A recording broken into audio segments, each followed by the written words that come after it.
School খুলি গ'ল আৰু এতিয়াৰ পৰা আমাৰ আকৌ চিন্তা হ'ল যে স্কুল টিফিনৰ তো আজি একেবাৰে সহজ আৰু হেল্ডি এটা স্কুল টিফিন ৰেচিপি লৈ আহিছোঁ।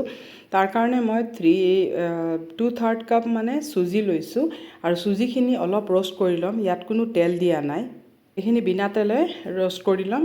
এইখিনি ভজা হৈ গ'ল আৰু এতিয়া মই আকৌ কেৰাহীখন পাতি দিছোঁ। এতিয়া ইয়াত লৈছোঁ মই মিঠাতেল আৰু একেবাৰে হেল্ডি হয় আৰু সোনকালে হৈ যোৱা মানে টিফিন ৰেচিপি হয়, ইমান কষ্ট নাই, খুব মানে ইজি হয়।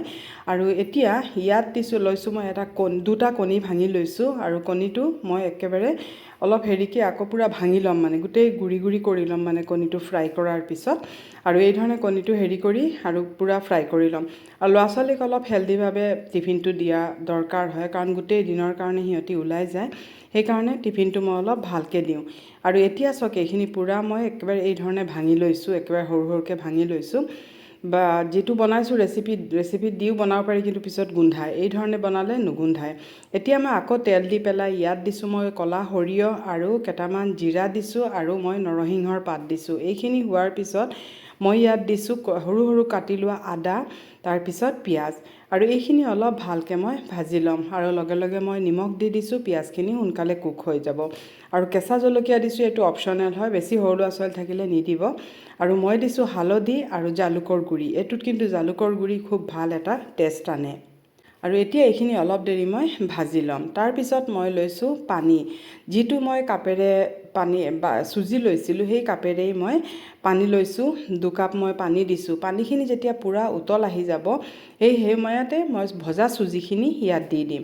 কিন্তু এটা কথা, কিছুমান চুজিয়ে ইমানতে হৈ যায়গৈ আৰু কিছুমান চুজি অলপ পানী বেছি এবজৰ্ব কৰে।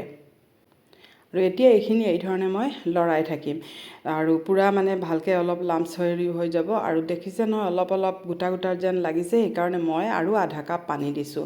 টোটেল মই ইয়াত 2.5 কাপ পানী দিছোঁ, সেইকাৰণে মই প্ৰথমতে 2 কাপ পানী দিছোঁ, কাৰণ কেতিয়াবা কি হয় 2 কাপ পানীতে হৈ যায় আৰু কেতিয়াবা কিন্তু ইমানখিনি পানী দৰকাৰ হয়। এতিয়া মই ভজা বাদাম কেইটামান দি দিছোঁ, বাদামখিনি আগৰে ভজা আছিলে, ভজা বাদাম দিব, কেঁচা বাদাম নিদিব, ভজা বাদামখিনি দি দিছোঁ। আৰু দি পেলাই বাদামৰ ঠাইত কাজু বাদামো দিব পাৰে, কিন্তু ভাজি ল'ব। আৰু এতিয়া আকৌ কণীখিনিও ইয়াত দি দিছোঁ, ভঙা টুকুৰা কণীখিনিও ইয়াত দি দিছোঁ। দি পেলাই গেছটো বন্ধ কৰি অলপ দেৰি মই থৈ দিম। অলপ দেৰি থৈ দিলে চুজিখিনি খুব ধুনীয়াকৈ ফুলি যাবগৈ। এতিয়া এয়া চাওক আমাৰ এইখিনি পূৰা ৰেডি হৈ গ'ল। দেখিছে নহয় কিমানে ধুনীয়া হৈছে, ল'ৰা ছোৱালীয়ে খাই খুব ভাল পাব। এই ধৰণৰ টিফিনটো একেবাৰে হেল্ডি হয়। আৰু ইয়াত মই দিম, সিহঁতি মানে ভুজিয়াৰ লগত এইটো খাই খুব ভাল পায়, সেইকাৰণে মই ভুজিয়া দিছোঁ আৰু অলপ মই ডালিম দিছোঁ। এয়াই আজিৰ স্কুলৰ টিফিন ৰেচিপি। যদি কেনেকুৱা লাগিছে, ভাল লাগিছে, লাইক আৰু শ্বেয়াৰ কৰি দিব।